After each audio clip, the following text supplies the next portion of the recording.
नमस्ते दर्शकों, आज हम आप सबके लिए लेकर आए हैं शनिदेव की एक ऐसी कहानी जो बहुत कम लोग जानते हैं और जो उनके न्याय के एक अलग पहलू को दिखाती है। तो दोस्तों, कहानी को शुरू करते हैं। आज की कहानी का शीर्षक है शनिदेव और अहंकार का अंत।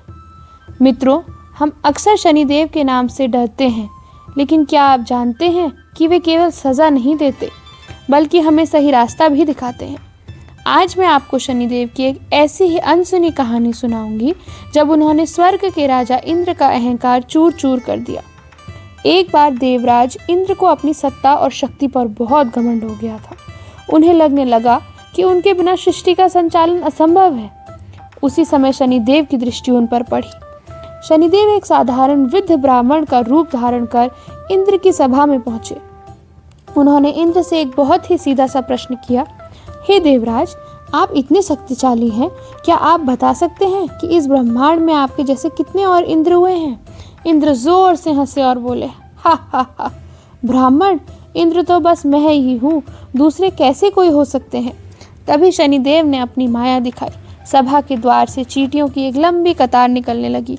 शनिदेव ने उन चींटियों की ओर इशारा करते हुए कहा, राजन, इस कतार में जितनी चींटियां हैं वे सभी कभी न कभी किसी न किसी कल्प में इंद्र रह चुकी हैं।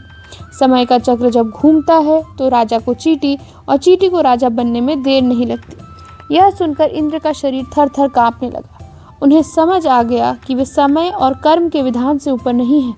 वृद्ध ब्राह्मण के रूप में खड़े शनिदेव ने अपने असली रूप के दर्शन दिए और इंद्र को समझाया कि न्याय की नज़र में कोई छोटा बड़ा नहीं होता। तो दोस्तों, इस कहानी से हमें यह सीख मिलती है कि शनिदेव केवल कष्ट नहीं देते बल्कि हमारे अहंकार को नष्ट कर हमें ज़मीन पर वापस लाते हैं। अगर हमारे कर्म अच्छे हैं और मन में विनम्रता है तो शनिदेव से डरने की नहीं बल्कि उनसे सीखने की ज़रूरत है। कहानी समाप्त हुई। ऊपर दिए गए परम कल्याणकारी शनि गायत्री मंत्र ओम शन शनिश्चराय विद्महे सूर्यपुत्राय धीमहि तन्नो मंदः प्रचोदयात् का 108 बार जाप करें। यह न केवल आपके जीवन के अवरोधों को दूर करेगा बल्कि आपके भीतर अनुशासन और धैर्य की शक्ति को भी जागृत करेगा। विश्वास रखिए, कर्म फलदाता की कृपा से आपका हर संघर्ष सफलता के मार्ग में बदल जाएगा। धन्यवाद।